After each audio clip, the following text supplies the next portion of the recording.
brought to you by Palvi Agrico. आता शेतीसाठी जे काही लागणार ते घरपोच मिळणार, तेही मोबाईलच्या एका क्लिकवर।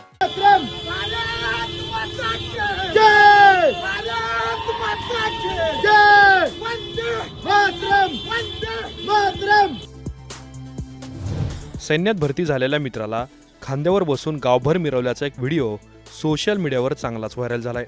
दोस्ती कशी आणि किती घट्ट असू शकते याचं उदाहरण कोल्हापुरातील संतोष माने आणि रोहित जोंधळे यांनी दाखवून दिले। भारतीय सैन्यात भरती झाला तर खांद्यावर बसवून मिरवणूक काढेन असा शब्द संतोषने रोहितला दिला होता।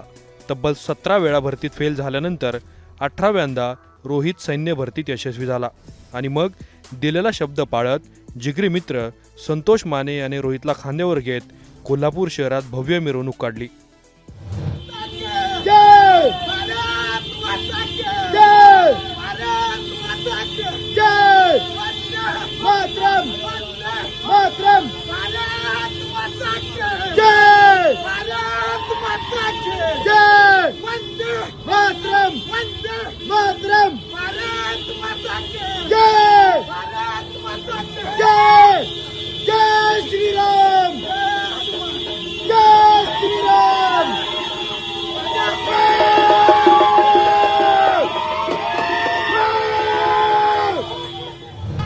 गेल्या 2-3 दिवसापूर्वी एक व्हिडिओ व्हायरल होतोय।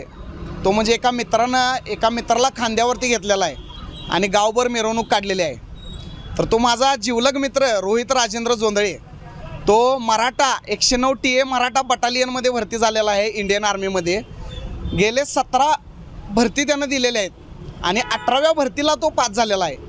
अथांग प्रयत्नाने अथांग परिश्रमाने जिद्द चिकाटी ठेवून तो भरती झाला आणि त्याला मी एक शब्द दिला होता की भावा, ज्या दिवशी तू भरती होणार त्या दिवशी तुला खांद्यावर घेऊन गावभर मी मिरवणार, हाच माझा अंतिम शब्द असणार आणि शेवटची संधी ही हुकवायची नाही असं त्याला मी सांगितलं होतं। आणि त्यानं सुद्धा जिद्दीनं ती जे गोष्ट आहे ती पूर्ण केली, ताकद लावली, त्यामुळं तो आज तिथपर्यंत पोचलेला आहे। त्याला योगदान लाभलं त्यांच्या आईवडिलांचं।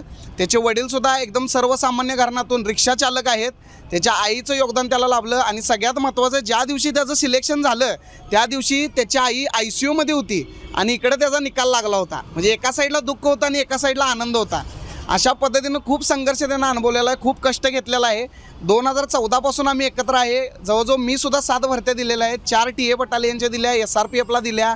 मग हळूहळू काही कारणास्तव मला त्यातून बाहेर पडावं लागलं आणि माझं स्वप्न होतं 109 TA बटालियन, ते माझ्या या भावानं पूर्ण करून दाखवले आणि यातच माझ्या मनापासून माझा यात आनंद आहे। म्हणून मी त्याला खांद्यावरती घेऊन गावभर मिरवलं, कारण आपला मित्र मोठा झाला पाहिजेच, हीच आपल्या छत्रपती शिवरायांची शिकवण आहे आणि ती आम्ही तंतोतंत जपली।